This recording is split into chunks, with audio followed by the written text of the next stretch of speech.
Final Fantasy VII Rebirth is one of the most anticipated upcoming RPGs, but do you know what is changing or what to expect from it? Well, let's go through all of the information from more basic stuff to advanced, including things from interviews and even all of the trailers so far to get you up to speed. Whether you're a newcomer to the series or excited as a returning fan, you'll know what Final Fantasy VII Rebirth is when it launches next year. Final Fantasy VII Rebirth is an upcoming action role-playing game by Square Enix and the second title in what is meant to be a trilogy of games remaking the story of the original Final Fantasy VII that was released for PlayStation 1. It's scheduled for a release for PlayStation 5 exclusively on February 29th, 2024, and for those of you wondering, they usually have a PC release not too long after the PS5 exclusivity window drops, just like how they recently announced the PC version for Final Fantasy XVI.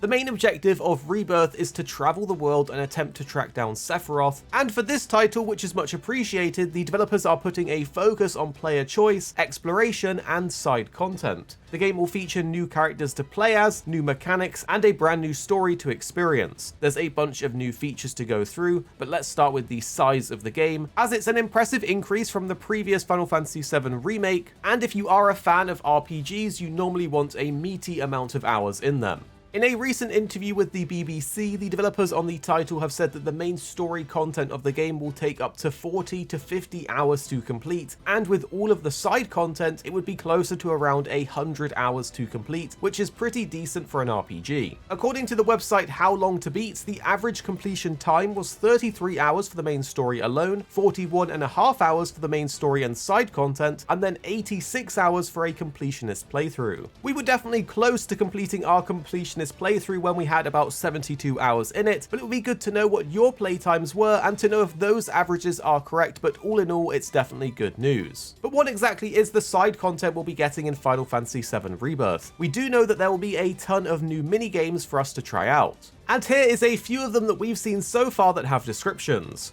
Queen's Blood is a strategic card game that has skyrocketed in popularity. Players take turns placing cards on the board in an attempt to overpower their opponent by accumulating power in each lane, collect cards and utilize their abilities to claim the crown as Queen's Blood royalty. Then there's Moogle Mischief, a minigame about bringing mischievous Moogle kids back to their Moog stools. The Moogle kids will attack you in every possible way, so be careful to not get caught off guard by their cute smiles. And then there's Piano Performance. After obtaining a sheet of music, head to a piano and try your hands at performing it. These pieces feature music from the game, with some of them proving to be quite challenging. If you would rather improvise, however, you can perform original music in free play mode. We also know there's going to be way more than just these minigames, as in the trailer we did get to see a ton of different minigames that will appear in the Gold Saucer area. We're super glad that they are adding the piano minigame in, as it sounds like it's going to be awesome to track down these music sheets and play them, as I think we can all agree that Final Fantasy VII has an amazing soundtrack.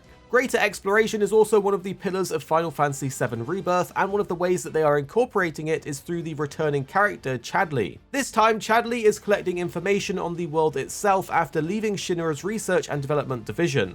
Helping out Chadley with his data collection will reward us with new materia and items. Also, you generally can't have an open world game without the developers putting in some kind of tower that the player needs to activate to cover the world, and in Final Fantasy VII Rebirth, these towers are called Remma Wave Towers. It's going to be Chadley's aim to reactivate them, so to aid him in his data collection, this is a task we can do. Activating these towers will allow us to discover new research opportunities in new areas, and the developers actually recommend when you start playing that you seek these out first. We know some people don't like the tower mechanic in games, but we really enjoy doing it when it's done well, like the Skyview towers were in Tears of the Kingdom. Normally it helps us explore areas that we wouldn't go to and gives us a better idea of the map, but it would be interesting to know whether you like this kind of system or not in your games.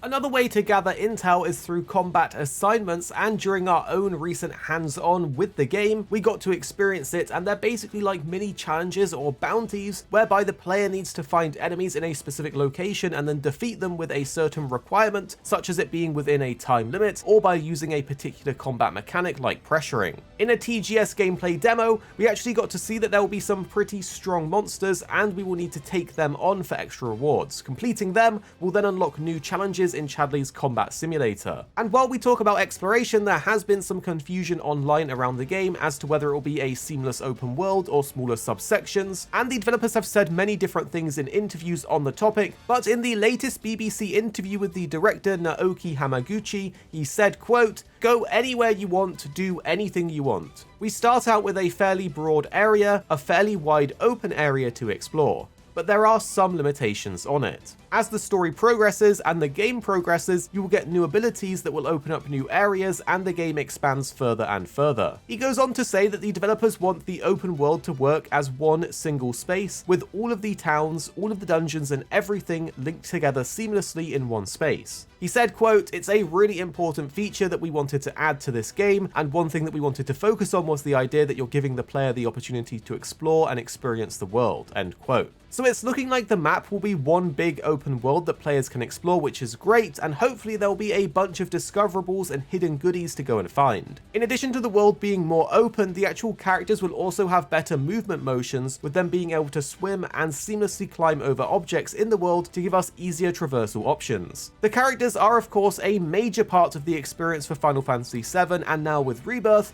we have some new fan favourites joining the roster. Red 13, Cait Sith, and Sephiroth will all be playable and have their own unique combat mechanics, like Red 13 having his Vengeance mode, which allows him to increase his damage and siphon enemy HP. Unfortunately, we won't be able to actually play as Vincent in this title though. The developers have confirmed that while he will be joining the party temporarily, he won't be playable until the next game. And while they aren't full party members, Chocobos will be featured heavily in Rebirth, with players being able to capture them, customize them, hunt for treasure on them, and even visit ranches. There will be new Chocobos that have region-specific abilities that players will need to use to access new areas and discoverables. But something to look forward to is that even the returning party members from Remake will have new tricks up their sleeve, as they will get access to synergy skills and abilities. Synergy skills are a new mechanic that gives the player the ability to activate skills that don't consume ATB gauge while guarding, with the help of other party members, which would spice up the combat quite a bit when you are looking to play more defensively. Meanwhile, synergy abilities are, from our experience, another form of ultimate attacks, which is similar to the limit breaks, as these can only be unleashed when both party members have enough charge, and you also get unique buffs from them, such as limit break levels, unlimited MP, and stagger duration. One of our favourite things about Final Fantasy, however, is definitely the summons. While they won't be as big of a focus as they were in Final Fantasy XVI, in VII Rebirth, there will be new ones to experience and unlock, which is always exciting. In Rebirth, it has been confirmed that Odin, Alexander, Kujata, and even a brand new summon that wasn't in the OG Final Fantasy VII will be appearing. If you have saved data for Remake, while that won't carry over to Rebirth, it will unlock Rama and Leviathan for you to use. So there are definitely some very cool changes coming to Final Fantasy VII Rebirth, but to get you even more excited, you should sit back and enjoy all of the trailers released so far that we've put together for you. So let us know if you prefer this style of Final Fantasy or the Final Fantasy XVI style. But the future, even if it has been written, can be changed. So focus on the future, not the past. He wants to finish what he started. He wants to reclaim his birthright and rule over the planet with Genova at his side. I saw you lying there. I figured it was too late. Wait, what are you implying? That I died? That I'm some kind of imposter?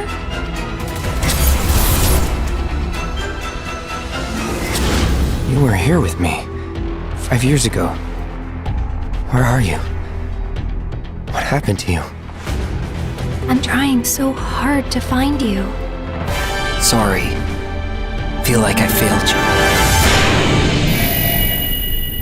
Expressway. Search and rescue operations are already in progress.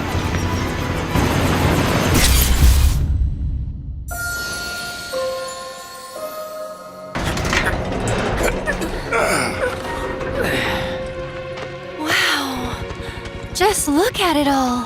It's so green. Even after everything we've done to it, it's still going strong. It may look that way, but in reality, it's barely hanging on. Was wondering, what's Cloud been doing these past 5 years? Where's he been? And you're asking me this?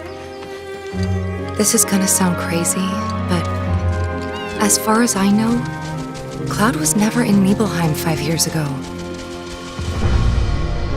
The life stream. It is the very essence of our star. The blood coursing through its planetary veins. According to Hojo, they're connected to Sephiroth. Shadows of the Man, I believe he called them. Sephiroth was in Midgar. We fought him. Whatever happened, he's alive. But why come back now? After 5 years, doing who knows what?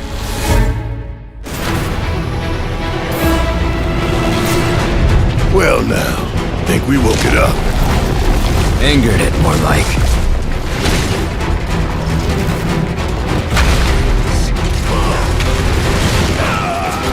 Feast your eyes on the Turk's latest and greatest, Elena. She may be new, but she's still a Turk.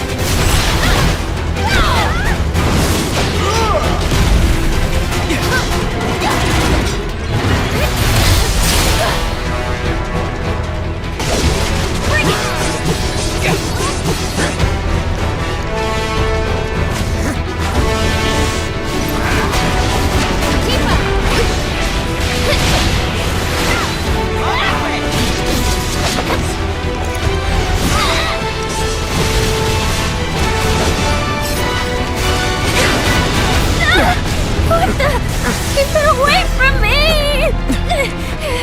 They say she's a monster, that she can peer inside you, into the very depths of your soul, that she can become those you hate, those you fear, those you love.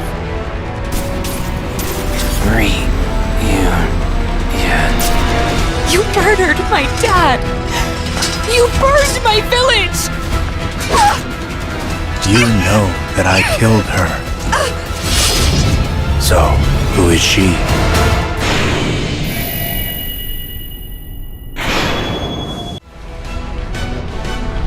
Ready to fire, sir. Welcome to the New World Order. Fire!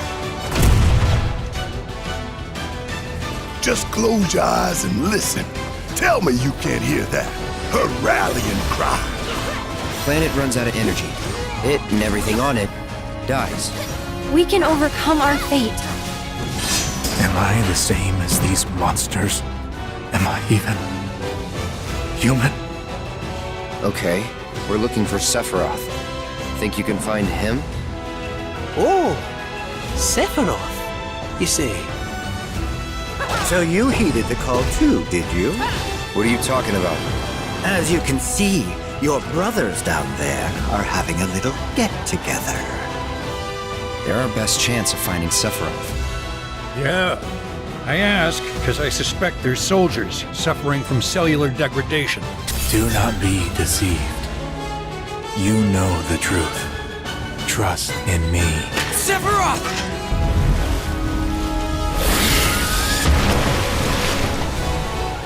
Come on!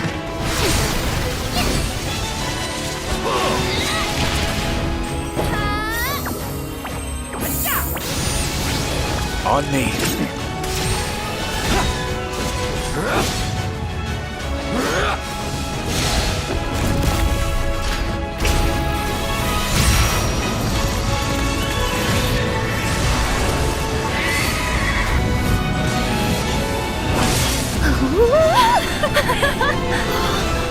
Look!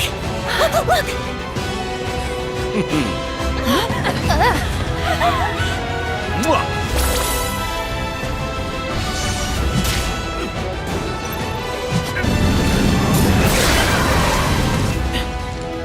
Excuse me. Could you look after my friend? Just for a bit.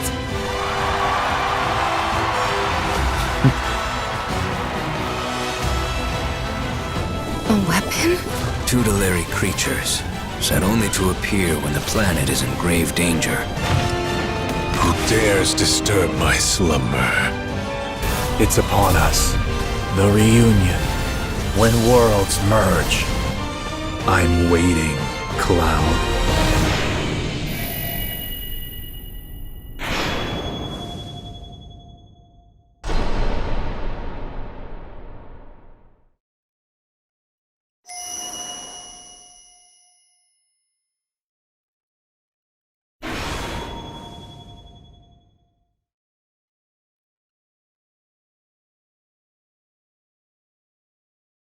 PlayStation